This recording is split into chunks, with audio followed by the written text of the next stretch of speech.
ครับสวัสดีครับ FC มื้อนี้ผมได้เดินทางมาวัดป่าศรีเจริญธรรมได้มาทำการ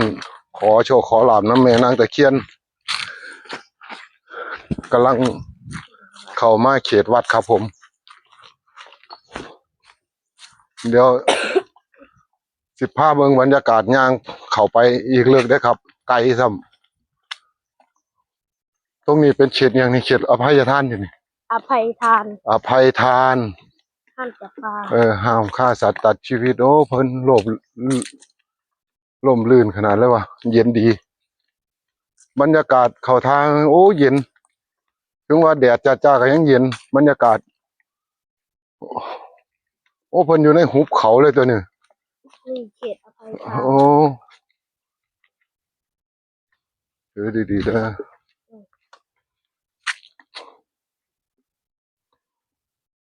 จ้อง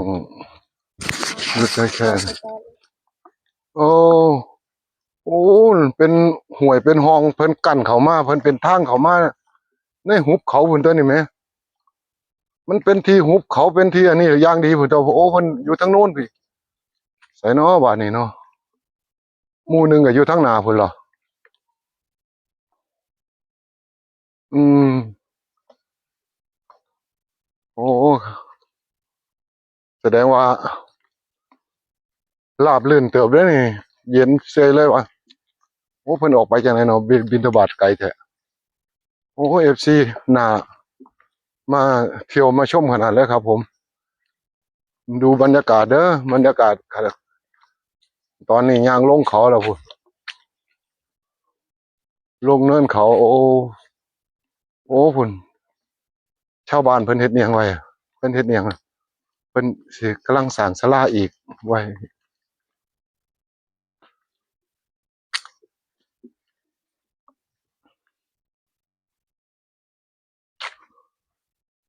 ก็ถ้าเป็นโอ้บรรยากาศเขาท่าเด้อเนาะไปเบิ่งผักกันนะ อย่าให้เห็นว่าอืมอย่าถ่ายเอาผักให้เห็นว่านะไม่หมายถึงผักอันนั้อืนมโอ้ข่าวๆครับไม่บรรยากาศร่มรื่นขนาดเลยป้าบ้านนี้เออ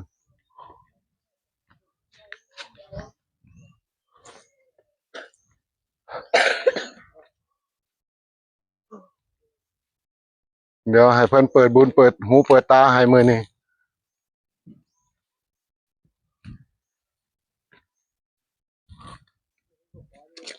โอ้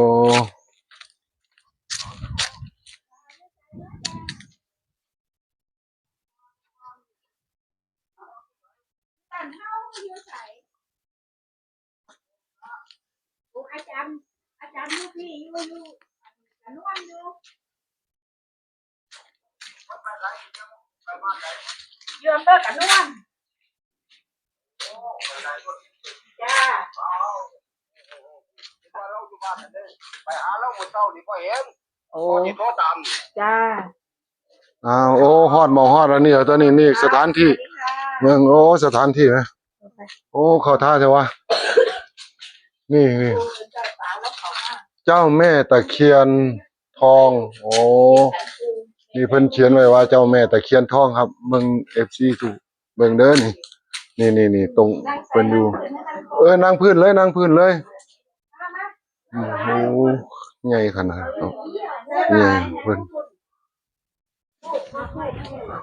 ตะกี้ตะกอนเพิ่นก็ว่าหม้องนี้ล่ะคักอีหลีอะ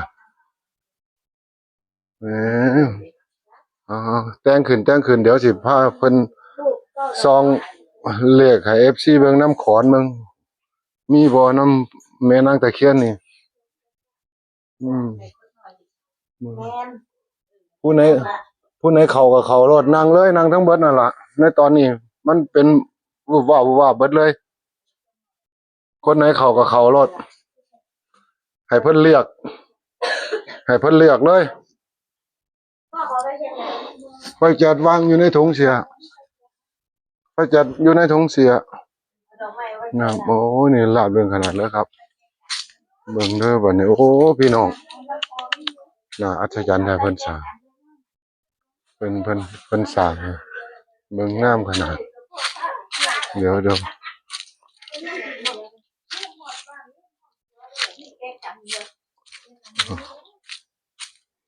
บิ่งพาเบิ่งป่าเบิ่งดงพี่น้อง FC เอ้ยร่มรื่นขนาดเลยว่าบรรยากาศน่าให้ขนาดเลยว่ะเบิ่งเดี๋ยวก็สิได้เวลาแล้วให้เพิ่นอันนี้ก่อนให้เพิ่นแต่งคู่แต่งค่ายแต่งหยังขึ้นให้เพิ่นจัดดอกไม้ธูปเทียนขึ้นเบิ่งอืมอืม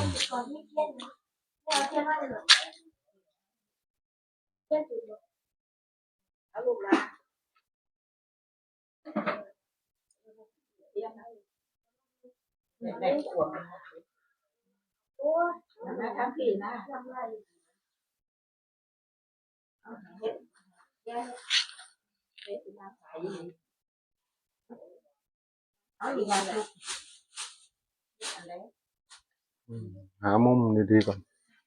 หามุมแต่งดีๆเด้อแต่งดีๆเด้อแต่งดีๆแต่งดีๆมื้อนี้ปังแท้ละมื้อนี้ปังแท้ละเออเอาปังๆเลยเด้อบัดนี้พี่น้องเอ้ยมีโชคมีหมานำกันเด้อมื้อนี้เอาอะ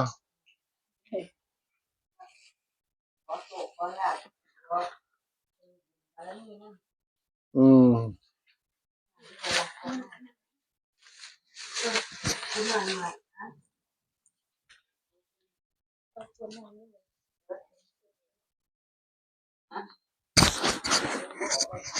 เจ้ายังไปเอาสมุดกับกระเป๋ากระดาษที่นกซื้อมาใหม่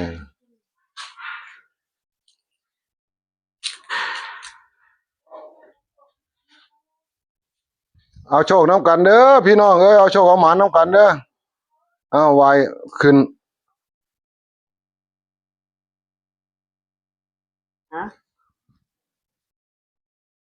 เอาเอาเอาคุณน่ะจังชัดเจนคนไหนถือก็ถือเอาพากันว่าเลย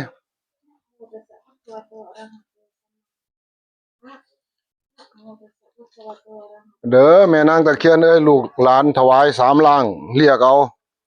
เขาผู้ไหนให้บอก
แม่ก็นี่ก็ดีตู้คุ้มก็ดีสาธุเด้อมาเนี่ยเดินทางมาดีทางบุรีรัมย์มาขอเป็นบุญแล้วนี่ขอโชคลาภหมดวันที่16ธันวาคมนี้แม่นั่งตะเคียนเลยมาเนี่ยลูกมาดีนิมนต์เด้อออกมาขอเปิดรหัสแต่งฝันเลยค่ะตามตัวตามโบราณ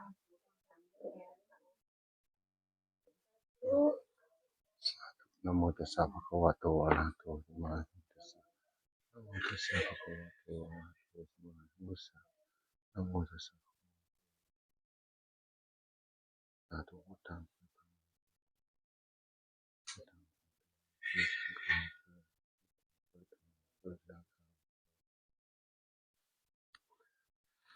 อิติปิโสภะคะวะโตอะระหะโตสัมมาสัมพุท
ธัสสะ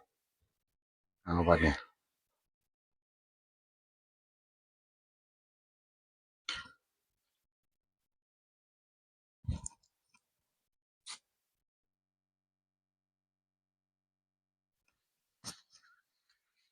นิมนต์เด้อแม่เอ้ยบัดนี้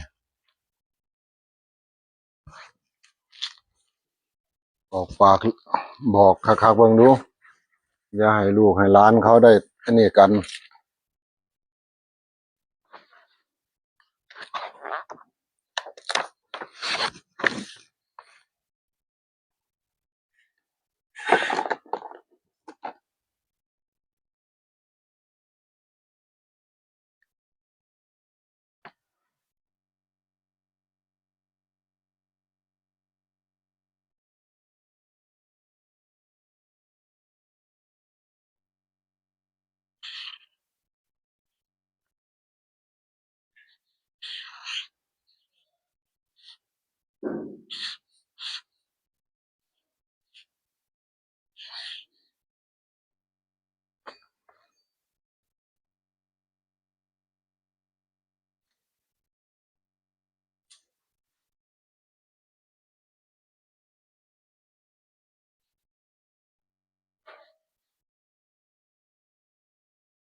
นิมนต์เด้อเจ้าแม่ตะเคียนเอ้ยมาโปรดมาภายลูกหลาน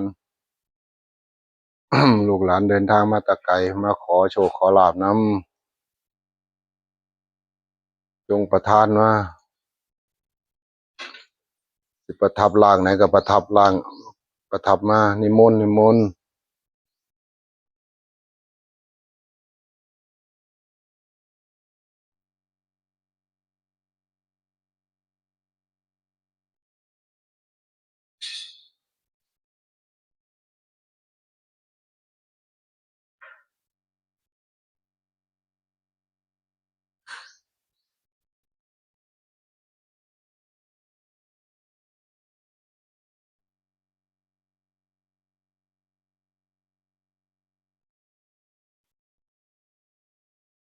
ให้ฮู้แจ้งเห็นจริงบอกชัดๆ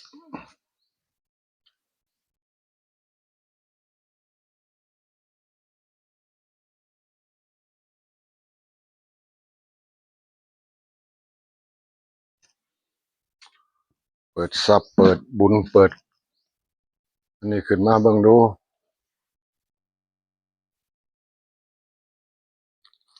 ให้มนุษย์สาโลกเขาได้มีปัจจัยขึ้นมาทำบุญทำทาน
มีหมดเด้อเจ้าแม่เอ้ย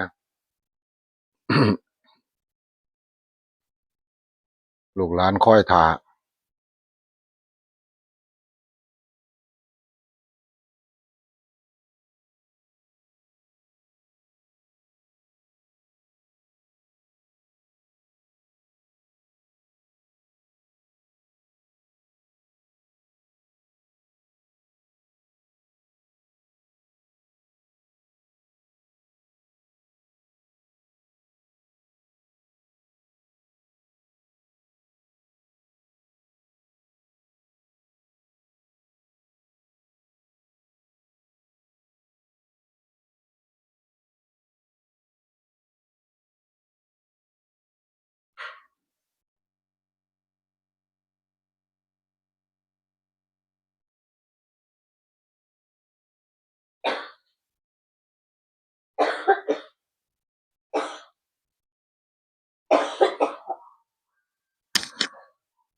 พร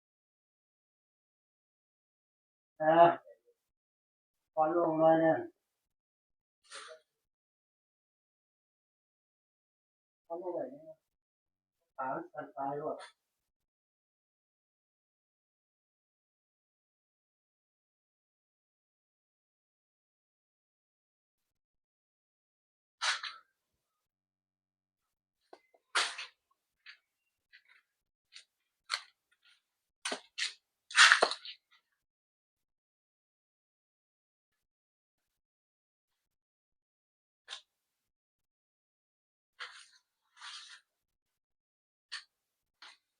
ถ้าเพิ่นเคยให้แม่นจังไดก็แม่นเนาะพ่อเนาะ ว่าอันใดก็ ถ้าเพิ่นเคยให้แม่นก็ต้องแม่นซะเนาะ ผมมันหูบ่ดีปานใด บ่เป็นหยังฟังเอาเดี๋ยวถ้าฟังเพิ่น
ต้องวึกๆอยู่เดี๋ยวก็เข้าดอก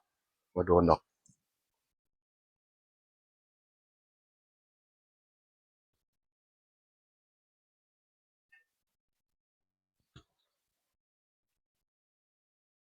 จงออกมาโปรดภายเด้อเจ้าแม่เอ้ย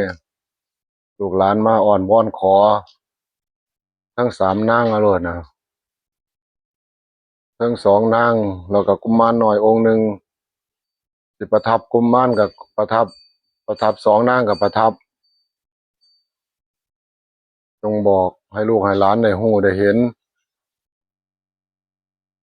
ให้ได้สิบันซาหาบานลือลูกหลานดันดนมาแตะไกลมาตามนิมิตฝันเด้นี่ฝันเห็นได้ของได้มาหานี่บ่แม่นมาซุ่มสี่ซุ่มหาเด้นี่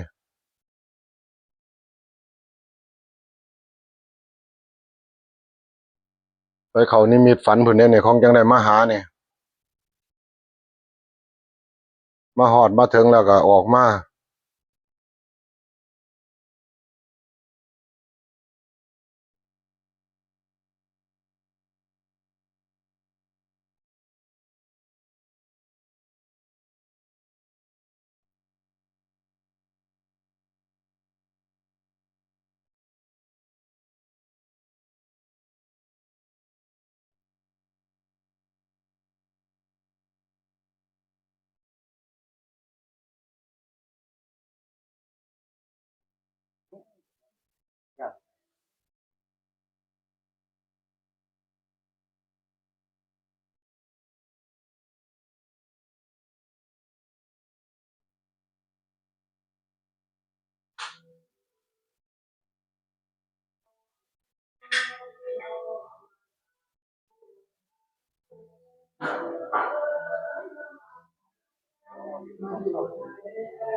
จะทนลงจากดอย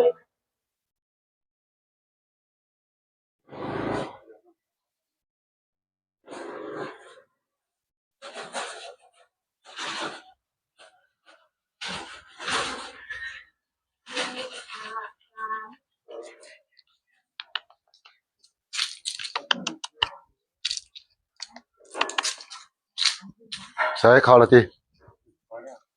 องค์ไหน ยาอยู่นี่บ่จ้าอยู่อยู่เจ็ดคนจ้าอยู่คนเดียว อยู่คนเดียว บอกให้แจมเบิ่งใหม่เบิ่งนะหลานมันปึก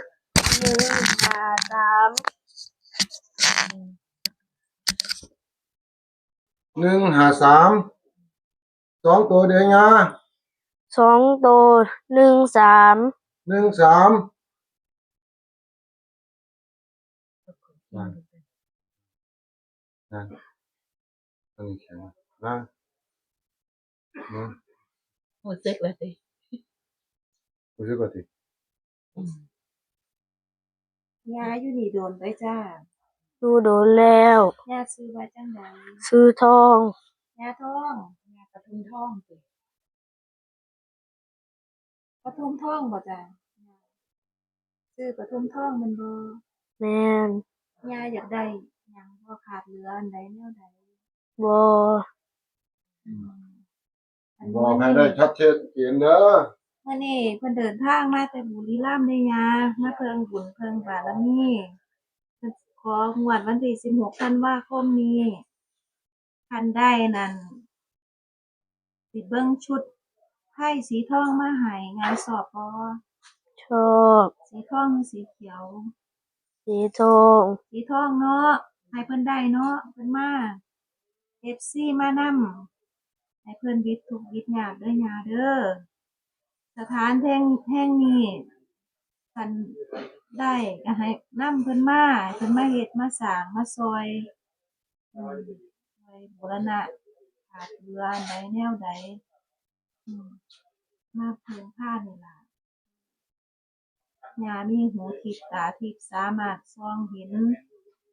กองฉลากเพิ่นมาจังได๋3ตัวท้ายรางวัลที่1 2 ย่ำอยู่ตรงนี้นะ ย้ำเพิ่นฟัง1 5 3 2ตัวนะ2ตัว1 3เอาอันนี้ขอละ เด้อบัดนี้มุ่นเด้อบัดมาแห้งเลย ผมไม้แห้งเลย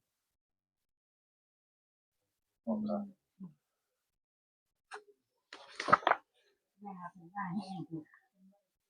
อืมน่ะ ตา แม่ แต รู้ กเลย แม่ท้องเมื่อกี้กับว่าซื้อนี่ซื้อท้องนะ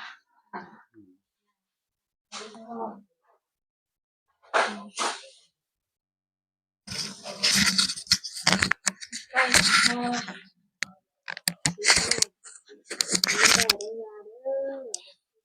สาธุเด้ออย่างวันนี้เอาบัดนี้เอาให้FCเขาเบิ่งดูลูกขอให้เขาเบิ่งดูโอ้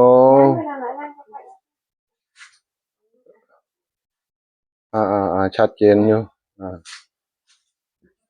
ใส่ยกอีกเบิ่งดูยกอีกเบิ่งยกอีกเบิ่ง